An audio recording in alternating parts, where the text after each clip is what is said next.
तो आज मेरे पास स्ट्रेंजर SPV4 के एम्पलीफायर रिपेयरिंग होने के लिए आया है। ये एम्पलीफायर में अजीब गरीब का फॉल्ट है। देखिए हमने यहाँ से कार्ड से कनेक्ट करके रख दिया है और यहाँ पे दोनों जोन में हमने सिग्नल दिया है और दोनों जोन में स्पीकर कनेक्टर के ज़रिए हमने स्पीकर आउटपुट से हम कनेक्ट कर दिए। फिर अब देखिए इसमें क्या है कि दोनों जोन इसका चालू है, फिर भी ये स्पीकर प्रोटेक्शन लिख रहा है और चेक लिख रहा है। अभी क्या है कि इस तरफ का जो लीवर है वो ऊपर रेड चढ़ जा रहा है और लीवर उठा नहीं रहा है, बट यहाँ पे प्रॉपर लीवर उठा रहा है। यानी कि ये जोन हमें परफेक्टली ओके दिख रहा है, बट ये जोन भी ओके दिख रहा है, ऐसा है। लेकिन ओके नहीं है, ओके हो कर के भी ओके नहीं है। कहने का मतलब ये है कि लोड दोनों जोन प्रॉपर ले रहा है, चल दोनों जोन रहा है, लेकिन यहाँ पे चेक भी लिख रहा है, स्पीकर प्रोटेक्शन लिख रहा है, लीवर नहीं उठा रहा है इसका। अभी हम इसको ऑन करते हैं सप्लाई से कनेक्ट करके, तो ये ऑन हुआ है और यहाँ पे ऑन होते ही देख सकते हो किस तरीके का फॉल्ट है। यहाँ पे पावर आ चुका है, चेक भी आ चुका है, स्पीकर प्रोटेक्शन भी आ चुका है। ये लाइट जो है ऊपर की ओर दौड़ रहा है, ठीक है। अब यहाँ पे हमारा स्पीकर इससे कनेक्ट है, ये देखिए कुछ इस तरीके से है। और इसको जब हम वॉल्यूम दे रहे हैं तो ये प्रॉपर लीवर उठा रहा है। चला करके नहीं दिखा सकते, कॉपीराइट आ जाता है। तो ये प्रॉपर ओके है। अब इसमें हम देखिए इस जोन पे हम क्या करते हैं, स्पीकर चलाते हैं। ये जोन अभी स्पीकर मोड में नहीं है। देखिए अब जैसे ही हम बोर्ड से दूसरा वाला जोन से, ओ भाई, तो इसको हम दूसरा वाला जोन से कनेक्ट कर दिए हैं। अब यहाँ से जैसे ही ये वॉल्यूम हम देंगे तो देखिए, लेकिन यहाँ पे आप देखिएगा लीवर नहीं उठा रहा है, बट ये भी चल रहा है। अब देखते हैं, हमने दोनों जोन का स्पीकर कनेक्टर के ज़रिए कनेक्ट कर दिया है। अभी हम जो परफेक्ट चल रहा है ये जोन इस तरफ वाला, उस पर हम लोड चेक करेंगे। तो यहाँ पे हमने लोड जो दिया है अभी 4 ओम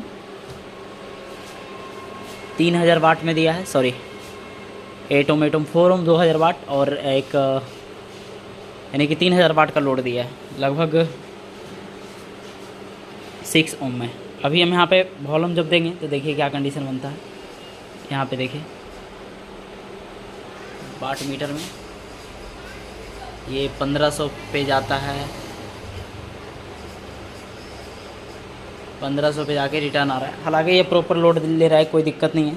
बट इसमें जब हम लोड चेक करेंगे इसमें ये जोन में, तो देखिए ये जोन में क्या कंडीशन है। पहले इसी जोन को एक बार और हम टेस्ट कर लेते हैं, आप लोग को ध्यान में रह जाए कि ये किस तरीके का फॉल्ट है। ये देखिए 1500 पे जाता है और फिर रिटर्न हो जाता है। हम वॉल्यूम को अप डाउन कर रहे हैं और अभी 1000 पे है, जब बेस आएगा तो 1500 पे जाएगा, ठीक है। तो अभी तक का लोड टेस्ट ये चैनल पे था। अब इस चैनल पे हम जो चल रहा है स्पीकर, इस पे लोड डाल के देखते हैं। हालांकि फॉल्ट रहेगा तो ये लोड डालने के बाद स्वाहा हो जाएगा। अभी हम उसके लिए क्या करेंगे, यहाँ से स्पीकर कनेक्टर को निकालेंगे और इस पे लोड हम चेक कर रहे थे तो इसको एक बार हम इस तरफ लगाएंगे जिससे हम लोड को टेस्ट कर सकें, ठीक है। अब यहाँ पे स्पीकर को थोड़ा सा ऑफ कर देते हैं, नहीं तो फिर कॉपीराइट आ जाएगा। तो इसका हम वॉल्यूम दे रहे हैं, तो देखिए मैंने वॉल्यूम दिया, यहाँ पे देखिए 1000 से ऊपर जाता ही नहीं है, चाहे कुछ भी हो जाए 1900 1900 ये। तो ये लोड हल्का कम ले रहा है, इसी कारण से ये फॉल्ट भी है जिसके कारण से लोड कम ले रहा है। हालांकि कहीं भी फॉल्ट होगा तो ये जिस जोन में हमें डाउट था, यानी कि जिसका लीवर आसमान की तरफ जा रहा था, उसको हमने बाहर निकाला। और इसका हम एक बार सप्लाई को देख लेते हैं, क्या सप्लाई में कभी क्या होता है, एक सप्लाई ड्रॉप रहने के कारण भी ऐसा हो सकता है। बट यहाँ पे देखिएगा ये हाई वोल्टेज है, यहाँ पे 103 वोल्ट, यहाँ पे मीडियम वोल्टेज है, ठीक है 68 वोल्ट, यहाँ पे लो वोल्टेज है 34।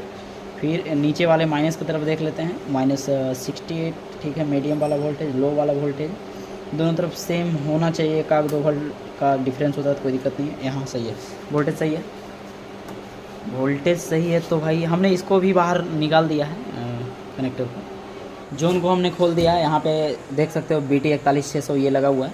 अभी इसको हम जैसे चेक करते हैं मल्टीमीटर से, बीच वाले पिन पे कुछ भी वैल्यू नहीं दिखाना चाहिए। तो यहाँ पे 1 ओम का शॉर्टिंग है थर्ड वाले पिन पे, और 33 ओम का शॉर्टिंग है, हालांकि थर्ड वाले पिन पे दिखाना चाहिए। तो देखिए वो नया वाला BT41600 यदि हम कन्फ्यूज़न दूर करने के लिए चाहिए तो यहाँ पे 37 ओम का शॉर्टिंग दिखा रहा हो, और यहाँ पे देखिए कुछ भी नहीं, सेकेंड वाले पिन पे कुछ भी नहीं दिखाता। ये ट्रैक है BT41600 जिसमें BT लगा हुआ है, वो ट्रैक है। और ये ट्रैक जो है स्पीकर प्रोटेक्शन के लिए लगाया रहता है। देखिए स्पीकर प्रोटेक्शन के लिए ये BT41600 यूज किया हुआ है। तो अभी सवाल सबका ये है दर्शक लोग का कि भाई ये जब ख़राब है तो एम्पलीफायर ये चल क्यों रहा है, ये जोन बज क्यों रहा है। तो देखिए अभी आप समझने का बात है, यहाँ पे जो ट्रांजिस्टर लगा हुआ है 1943-5200 का जो पेयर लगा हुआ है, यदि वो किसी भी प्रकार ख़राब हो जाता है, यानी कि किसी भी कारणवश से शॉर्टिंग हो जाता है, तो ये सप्लाई DC यहाँ तक पहुँचाएगा, और जब इसके पास DC सप्लाई आएगा तो ये प्रोटेक्शन के रूप में काम करेगा। ठीक है, कब? जब यहाँ पे शॉर्टिंग होगा। तो यदि पहले यही शॉर्टिंग हो गया, ये शॉर्ट अभी नहीं हुआ, अब समझने वाला बात है, ये पूरा पेयर में से कोई भी ट्रांजिस्टर शॉर्ट नहीं है तो शॉर्ट नहीं दिखाएगा, जाहिर सी बात है। उसके बाद ये यदि शॉर्ट है तो इसके पास DC सप्लाई आ नहीं रहा है, सिर्फ ऑलरेडी खुद ये शॉर्ट है। अब यहाँ पे DC सप्लाई आएगा तब तो आगे स्पीकर जलाएगा, लेकिन यहाँ पे ये पूरा पेयर जो है वो बचा हुआ है, इधर भी पूरा पेयर बचा हुआ है। तो जब ये पेयर बचा हुआ है तो जाहिर सी बात है कि इसको हम निकाल भी देंगे ट्रैक को तो वो ऑलरेडी चलेगा, एम्पलीफायर चलेगा। लेकिन जब ये पेयर ख़राब हो जाता है तो ये ट्रैक सही होना ज़रूरी है। ये ट्रैक सही रहेगा, पेयर ख़राब होगा तो स्पीकर हमारा प्रोटेक्शन में जाएगा, ये ट्रैक अपना थ्रू से ये स्पीकर को बचाने का काम करेगा। लेकिन यहाँ पे क्या है, ट्रैक खुद ख़राब है, ये ट्रांजिस्टर ख़राब नहीं है, तो इसके ज़रिए ये बज रहा था। अभी ट्रैक कोई काम नहीं कर रहा है। अब बाई चांस यही ट्रांजिस्टर पेयर में जो लगा हुआ है ये 1943-5200 वो ख़राब हो जाता तो डायरेक्ट DC सप्लाई हमारा स्पीकर में चला जाता। क्यों? क्योंकि ये स्पीकर प्रोटेक्शन BT41600 जो लगा हुआ है वो ऑलरेडी पहले से ख़राब है। तो आशा है कि आपको ये समझ में आ गया होगा। तो अभी हम आपको निकाल के बाहर दिखाते हैं कि कैसे ये ख़राब है, बाहर निकालने के बाद क्या कंडीशन दिखा रहा है। तो जुड़े रहिएगा हमारे चैनल से, क्योंकि ऐसा ही वीडियो हमारे चैनल पे आता रहता है। इतना डिटेल में कोई भी नहीं बताता है, कोई भी यूट्यूबर नहीं। तो हाँ भाई, BT41600 निकल गया। निकलने के बाद यदि हम इसको बाहर से टेस्ट करें तो देखिए क्या कंडीशन दिखा रहा है। सेकंड वाला में कोई भी साउंड नहीं आना चाहिए।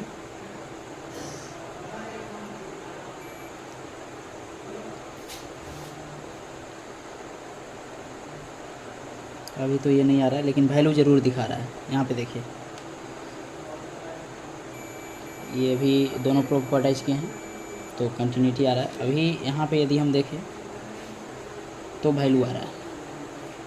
पहले क्या आ रहा था, बीप आ रहा था, लेकिन अब आ रहा है वैल्यू। और यहाँ पे वैल्यू नहीं आना चाहिए, फर्स्ट और थर्ड के पिन पे साउंड आना चाहिए। जैसा कि ये आ रहा है, देखिए सेकेंड पे कोई वैल्यू नहीं, थर्ड पे 38 या 37 ओम का साउंडिंग आना चाहिए। लेकिन यहाँ पे डिफरेंस है, इसको हटाते हैं। हालांकि पहले बीप आ रहा था, अब वैल्यू क्यों आ रहा है? तो देखिए ये हीट हुआ है, हम अभी इसको सोल्डिंग लगाए हैं और ये हीट हुआ है, इसी कारण से ये अंदर से और भी कुछ डिमेरिट हो गया होगा। तो इस चीज़ को हम बाद में रखते हैं, एक बार और चेक कर लेते हैं हम। कोई भी ट्रैक को आप इस तरीके से चेक कर सकते हो। देखिए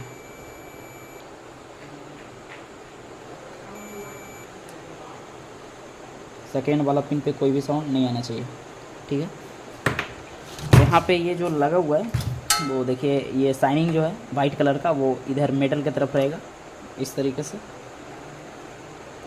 ऐसे। और जब हम इसको बैठाएंगे थोड़ा सा लपा देते हैं, क्योंकि ये नीचे ना से सर जाए, और सोल्डिंग हो सके तो बेहतर तरीक़ा से करना है।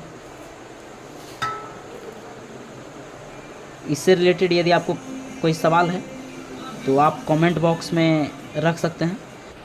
यहाँ पे यदि हम देखें तो ये हमारा लेफ़्ट जोन का सप्लाई है, जो कि हमने बाहर कर दिया है, डॉट था। हालांकि हमने क्या किया कि पहले राइट जोन का सप्लाई को डिसकनेक्ट किया, फिर भी ये वैसा ही दिखा रहा था जैसे पहले था। उसके बाद हमें डाउट गया कि कहीं लेफ़्ट जोन का सप्लाई डिसकनेक्ट करते हैं, तो यहाँ लेफ़्ट और राइट दोनों का हमने सप्लाई को बाहर कर दिया है। उसके बाद इसका रिजल्ट देखिए, अभी ये है, फिर भी वही है। अब देखिए सप्लाई हटाने के बाद ये सब चीज़ें जो है नहीं रहना चाहिए, लेकिन फिर भी है। अब फॉल्ट कहाँ है? तो अब फॉल्ट आगे देखते हैं। इसका आगे जो लीवर का पैनल है उसमें भी फॉल्ट आ सकता है। लीवर के साथ साथ ये जो बोर्ड है उसमें भी फॉल्ट आ सकता है। साथ में इसमें पावर सप्लाई को देखेंगे एक बार। इसमें हम क्या किया, पावर को हम चेक किए, प्रॉपर पावर आ रहा है, इसमें भी प्रॉपर पावर आ रहा है, कोई दिक्कत नहीं है। तो पावर सप्लाई का प्रॉब्लम हमें बहुत कम चांस है कि देखने को मिलेगा। अब ज़्यादा चांस है कि नीचे जो यहाँ पे देख रहे हो ये लीवर बोर्ड है, यहाँ इसका प्रीसेट है, उससे भी प्रॉब्लम आ सकता है ऐसा। तो अब बाहर को खोलेंगे, उसके बाद देखते हैं कि कहाँ प्रॉब्लम है। अभी मैं पावर सप्लाई को खोला, पावर सप्लाई को खोलने के बाद देखा कि पावर में कहीं दिक्कत तो नहीं है, लेकिन पावर में कोई दिक्कत नहीं है। हालांकि पहले भी पावर बन रहा था, मल्टीमीटर से हमने चेक किया पावर बन रहा था, बट एक शक के दायरे में हमने फिर भी खोल के देखा, बट यहाँ पे प्रॉब्लम कोई भी देखने को नहीं मिला पावर में।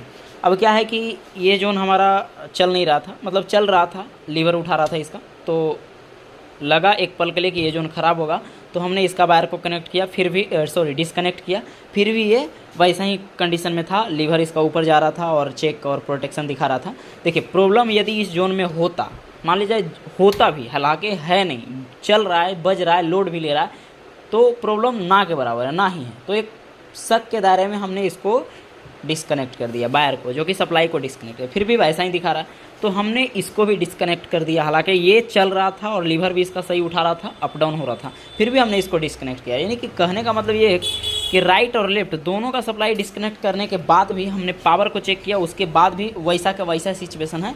अब क्या है, हम क्या चेक करेंगे, ये जो पावर बोर्ड है यहाँ से जो माइंड इसको हम कर सकते हैं, ये प्रोटेक्शन, स्पीकर प्रोटेक्शन और चेक और पावर इंडिकेट का जो ये सर्किट बना हुआ है जो सप्लाई डिस्ट्रीब्यूट करता है, इधर LM 393 है, 324 है, वो IC लगा हुआ है, 2 IC है, ये माइंड का काम करता है। इसी से ये चेक लाइट स्पीकर प्रोटेक्शन का सिग्नल आता है यहाँ से। तो अब हम क्या करेंगे, यहाँ सारा जीनर को हम चेक कर लेंगे एक बार, सभी जीनर को चेक कर लेंगे बारी बारी से, थोड़ा सा फास्ट में हम जीनर को चेक करेंगे।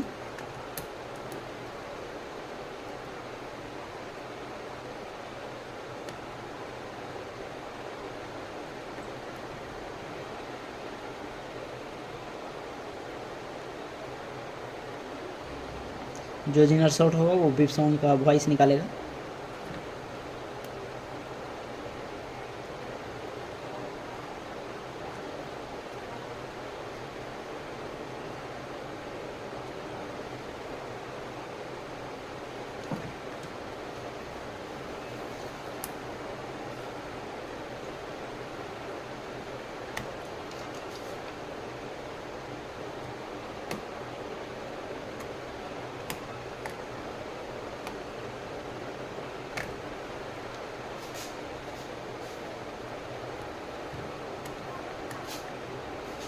कुछ डायोड भी यहाँ पे, उसको भी एक बार हम चेक करेंगे। यहाँ भी डायोड है। पूरा प्रयास करने के बाद फिर भी वैसा का वैसा ही सिचुएशन है। हम आपको फॉल्ट की तरफ डायरेक्ट नहीं ले जा करके हम डायरेक्ट इसको आपको सप्लाई के बारे में बता देते हैं, क्योंकि हर एक भाई लोग का जानना यही चाहते हैं कि कैसे ये काम करता है, हालांकि इसका सप्लाई कैसे जाता है। तो अभी हम फिलहाल इसको मल्टीमीटर को DC मोड पे सेट करेंगे। सेट करने के बाद हमारे पास यहाँ पे 12-0-12 का ट्रांसफार्मर है जो कि हमने दे दिया। यहाँ पे सिंगल 0-12 का ट्रांसफार्मर लगता है जो कि अभी हमने नहीं दिया। इसका काम ये है कि इधर से ले करके और यहाँ पे डायोड लगा हुआ है 4 खुट्टी में, ऐसा वाला, ये वाला डायोड, सॉरी ये वाला डायोड, और ये लेकर के ये इधर प्रीसेट के ज़रिए यहाँ पे सप्लाई सेंड करता है। तो अभी हालांकि उस साइड को हम छोड़ते हैं और इधर देखते हैं। तो यहाँ पे जो बनेगा सप्लाई वो 24 वोल्ट बनेगा। यदि दोनों फिल्टर कैपेसिटर पे यदि चेक करोगे तो 24 वोल्ट प्लस बनेगा, और ये 0 से निगेटिव है और ये 0 से पॉजिटिव ऊपर है। यानी कि इधर जो है माइनस का 12 वोल्ट और इधर प्लस का 12 वोल्ट, बीच में जो है ये 0 है। अब देखिए ये 0 का सप्लाई इस रेगुलेटर में जाता है और इधर निगेटिव सप्लाई जाता है इधर यहाँ पे, तो ये 12 वोल्ट आउट करता है, जो कि हमारा यहाँ पे यानी कि 0 आ गया। और ये यहाँ से निगेटिव का 12 आया या फिर 12 से प्लस भी आ सकता है, तो ये एक्यूरेट 12 वोल्ट आउट करता है, जो कि हमें यहाँ पे ये 12 वोल्ट जो है यहाँ पे आया इस रेजिस्टेंस के ज़रिए ये आउट किया यहाँ पे। और ये 3 पिन यहाँ पे जैक लगा हुआ है जो कि हमें आगे पैनल में जाता है। पैनल जो आप आगे वॉल्यूम देख रहे हो वहाँ पे पैनल लगा हुआ है जिसमें जाता है। तो यहाँ पे निगेटिव 12 और यहाँ पे ये पॉजिटिव 12 जाएगा। देखिए निगेटिव 12 यहाँ पे पहुँच गया। अब देखिए प्लस का 12 कहाँ जाएगा, तो प्लस का अभी वोल्टेज यहाँ पे है, ये प्लस का वोल्टेज अभी फ़िलहाल जा रहा है ये रेगुलेटर में, ये रेगुलेटर में, तो ये रेगुलेटर में इस पिन पे जा रहा है जो कि ट्रांसफार्मर से हमारा बन के आ रहा है, ठीक है। अब ये रेगुलेट करेगा तो इस पिन से आउट करेगा एक 12 वोल्ट, और जब इस पिन से आउट करेगा तो यहाँ एक रेजिस्टेंस से यहाँ आउट कर दिया और ये आ गया यहाँ पे, यानी कि माइनस का 12 ये है और प्लस का 12 ये है, ठीक है। अब ये यहाँ पे समझ में आ गया। उसके बाद देखिए यही प्लस का जो बन रहा है सप्लाई वो इस रेगुलेटर पे भी आया है 17-18 वोल्ट, फिर भी ये रेगुलेटर यहाँ से आउट करेगा 12 वोल्ट और ये रेजिस्टेंस के जरिए यहाँ से होते हुए पिन नंबर इसका 11 पे जाएगा। ये जो सप्लाई है 12 वोल्ट प्लस का, ये पिन नंबर 11 पे जाएगा LM324 का 12 वोल्ट। और इधर से प्रिंट यदि आप देखोगे तो यहाँ से एक जम्पर लगा हुआ है यहाँ पे, और ये जम्पर आगे देखोगे तो ये प्रिंट से होते हुए डायरेक्ट फिर से पिन नंबर 11 पर यहाँ पे गया है LM324 का, ठीक है। तो इस तरीके से काम करता है। अभी हम इसको सप्लाई को डिस्कनेक्ट करते हैं और फोल्ट की तरफ बढ़ते हैं। तो फोल्ट हमारा देखिए मिल गया है, कहाँ मिला है देखते हैं। तो देखिए अभी यहाँ पे एक नज़र डाल लीजिए, ये रिले को डायरेक्ट कोई मैकेनिक किया है, हम नहीं किए हैं। अब रिले डायरेक्ट क्यों हुआ है, क्योंकि रिले पे 12 वोल्ट यहाँ पे जा नहीं रहा है। अब 12 वोल्ट नहीं जा रहा है, कैसे हम पता किए, तो देखिए रिले यहाँ सही है। कैसे सही है, तो यदि हम एक बार सप्लाई देंगे और देखिए रिले पे 12 वोल्ट, ये जो आईसी के पिन नंबर 11 पे जा रहा था वही रिले पे भी जा रहा है, यानी कि यहाँ से रेजिस्टेंस के जरिए ये देखोगे तो ये प्रिंट इसी के जरिए, मतलब यहाँ पे जो 12 वोल्ट आउट कर रहा था वो रिले पे भी जाएगा। देखिए ये देखिए, ठीक है। तो 12 वोल्ट रिले पे ऑलरेडी प्लस का जा रहा है, माइनस का सप्लाई जो स्विचिंग होकर के जाएगा, जो आईसी सिग्नल सेंड करेगा तो स्विचिंग होगा। अब आईसी सिग्नल सेंड ही नहीं, आईसी को सिग्नल ही नहीं मिल रहा था, तो ये 12 वोल्ट यहाँ पे जाएगा क्यों, नहीं जा रहा था, जिसके कारण से कोई मैकेनिक्स को डायरेक्ट कर दिया, ठीक है। अब क्या है कि सिग्नल क्यों नहीं जा रहा था आईसी के पास और 12 वोल्ट क्यों नहीं जा रहा है, और प्रॉब्लम ये जो हमारे पास बन रहा है वो क्यों बन रहा है। तो अब इधर हम पलटते हैं, तो एक बार देखा जाए तो हमने यहाँ पे रेजिस्टेंस और जीनर सभी को चेक किया था। जीनर आपके सामने चेक किया था, अभी रेजिस्टेंस हम चेक किए हैं। तो रेजिस्टेंस आपके सामने पूरा हम चेक करेंगे तो वो आज नहीं चेक हो पाएगा, बिहान हो जाएगा। तो आप देखिए यहाँ पे कुछ रेजिस्टेंस को हम यहाँ पे देखें, 330 के का यहाँ एक रेजिस्टेंस लगा हुआ है जो कि बिल्कुल नहीं बता रहा है। तो यहाँ पे रेंज मेगा ओम पे करते हैं तो यहाँ पे ये कुछ भी नहीं बता रहा है, ठीक है। यहाँ पे 330 के, उसके बाद एक रेजिस्टेंस यहाँ पे लगा हुआ है जो कि देखते हैं इसको चेक करके, तो ये भी कुछ भी नहीं बता रहा है, 39 ओम। और इधर 39, ये रेजिस्टेंस सही है शायद। इसको देखेंगे वैल्यू बढ़ गया है कि घट गया है, इसको हमको देखना पड़ेगा। यहाँ पे 3.3 के का रेजिस्टेंस लगा है जो कि वैल्यू इसका भी बढ़ा हुआ हमें नज़र आ रहा है, या तो फिर कुछ बता ही नहीं रहा है। एक बार और चेक करते हैं।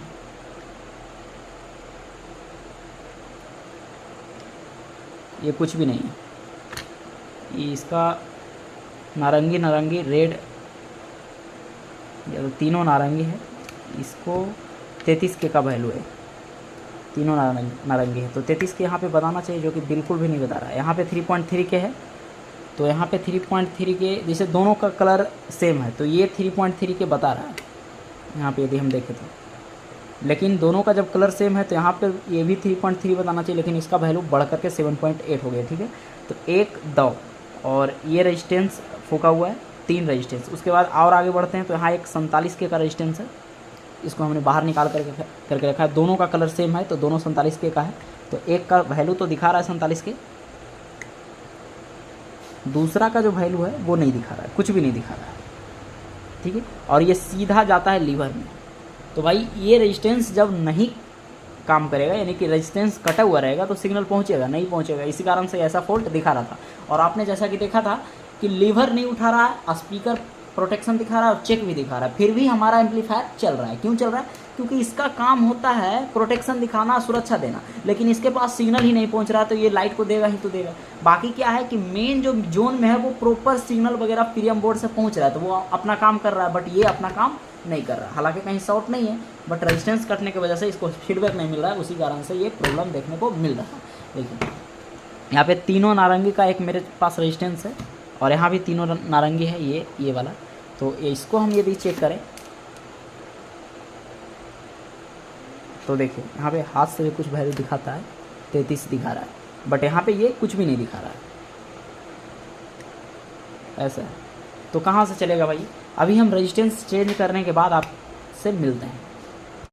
पैनल बोर्ड में रेजिस्टेंस चेंज करने के बाद एक रेजिस्टेंस यहाँ पे 2.2 मेगा ओम का था, मैं आपको दिखाने का प्रयास करता हूँ यहाँ पे, जो कि हमने काट दिया है और काट के इसके नीचे SMD 2.2 मेगा ओम का लगाया है। देखिए ये हम मल्टीमीटर से इसको माप नहीं सकते थे क्योंकि बता नहीं रहा था, मल्टीमीटर से कुछ भी शो नहीं कर रहा था, लेकिन फिर भी कुछ पॉइंट में शो करना चाहिए जो कि नहीं शो कर रहा था। अब इसका काम ये है कि IC से सिग्नल ले करके डायरेक्ट ये जो रिले आप देख रहे हो, रिले के बगल में ये ट्रांजिस्टर देख रहे हो जो जिस पे जाता है, और ट्रांजिस्टर स्विचिंग होता है तो इस पर 12 वोल्ट मिलता है। जैसा कि 12 वोल्ट इसको नहीं मिल पा रहा था, जिसके कारण से ये रिले डायरेक्ट किया हुआ था, तो उसको हमने डायरेक्ट किया हुआ था रिले को, उसको हमने वायर को कट कर दिया। और कट करने के बाद जब ये रेजिस्टेंस को हमने लगे हुए रहने दिया तो देखा तो रिले ऑन नहीं हो रहा था, बट यहाँ पे हाथ रखा तो रिले ऑन हो रहा था, ऑफ हो रहा था। तो इसका मतलब ये है कि रेजिस्टेंस इसका ख़राब है। तो रेजिस्टेंस को हमने SMD में लगा दिया नीचे, पैनल के नीचे। तो अब इसका रिजल्ट क्या है देखिए, चेक आया चला गया, मतलब रिले ऑन हुआ, ऑफ हुआ, फिर ऑन हो गया, मतलब परफेक्ट है। और जो चेक का स्पीकर प्रोटेक्शन था वो ख़त्म हो गया। अब देखिए पहले क्या था, पहले रिले तो ऑन नहीं हो रहा था, तो ये चेक में ही बज रहा था।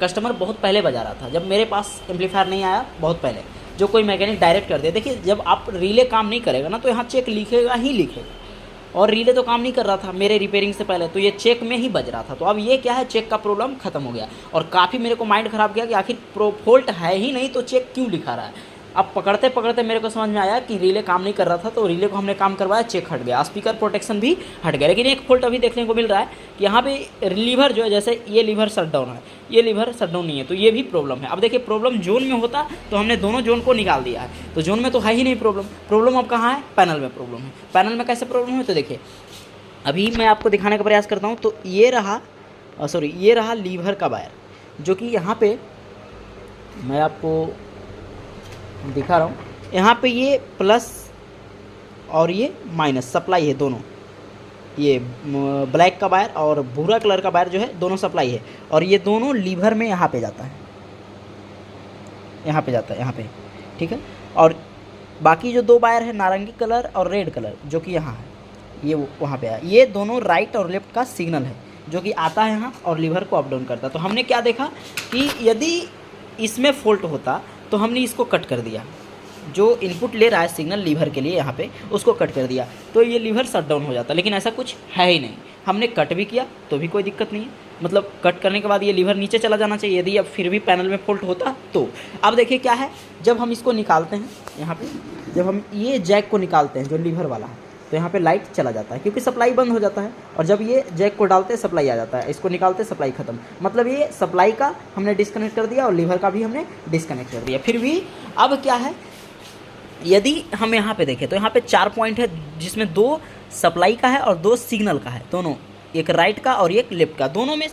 यहाँ पे ये लीवर का बोर्ड है, ये मेन बोर्ड है, यहाँ से ये सिग्नल यहाँ भेजता है, और यही है 2 सप्लाई और ये 2 सिग्नल का, जिसके जरिए लीवर अप डाउन होता है। हालांकि वहाँ भी हमको दिक्कत देखने को मिल रहा है, बट यहाँ भी कुछ न कुछ फॉल्ट ज़रूर होगा, क्योंकि दोनों में सप्लाइयाँ सेम होना चाहिए। देखते हैं ट्रैक को हम चेक करके कहाँ कहाँ पे गया है दोनों ट्रैक। ये एम्पलीफायर काफ़ी तगड़ा देखिए दिक्कत यहाँ ये है कि कोई मैकेनिक यदि रिपेयरिंग करता है तो उससे समझ में नहीं आता है, रजिस्टर वगैरह चेक वो सही से नहीं कर पाते, टाइम देना नहीं चाहते हैं, तो वो क्या करते हैं डायरेक्ट कर देते हैं। वही डायरेक्ट के चक्कर में मेरे को इतना ज़्यादा दिमाग ख़राब हुआ। अब मैं भी चाहूँ तो ऐसे डायरेक्ट करके दे सकता हूँ, लेकिन फिर वो सटीक काम नहीं हुआ। इसको हम यहाँ पर क्लीन करेंगे।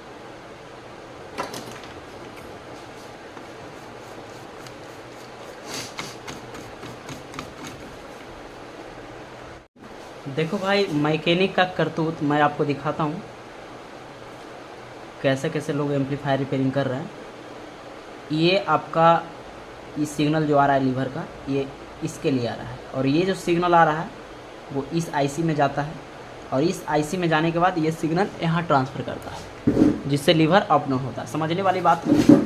ये आपका ग्राउंड हुआ और ये आपका 12 वोल्ट प्लस हुआ। देखिए ग्राउंड यहाँ पे आया और 12 वोल्ट प्लस यहाँ पे आया, और दोनों फिल्टर कंडेंसर में लगा यहाँ पे, और लगने के बाद आईसी में जाता है। अब देखिए ये ग्राउंड जो है, ग्राउंड यहाँ पे गया, इस आईसी में गया, और इस आईसी में जाने के बाद इसको यदि हम प्रिंट को देखेंगे तो ये ग्राउंड और 12 वोल्ट प्लस माइनस जो कि इस आईसी में भी जाएगा और इस आईसी में जाएगा। एक बार ट्रेस करते हैं कैसे गया है।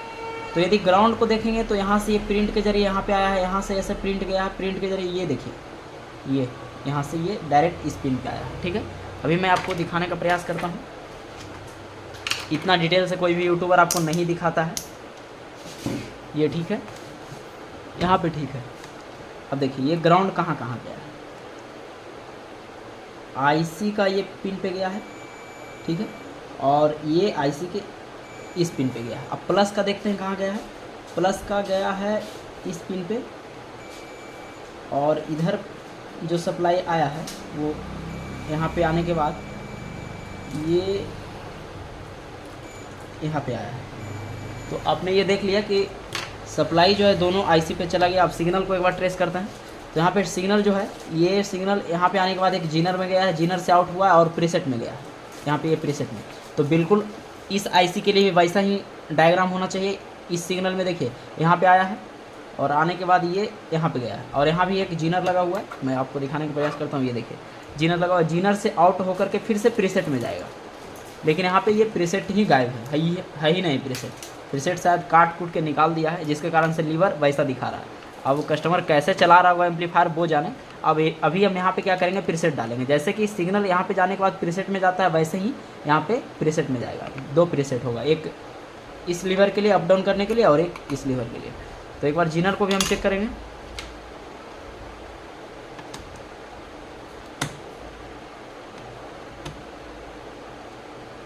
जीनर इसका ओके है। अब इसको हम प्रीसेट अटैच करते हैं, उसके बाद देखते हैं क्या कंडीशन बनता है।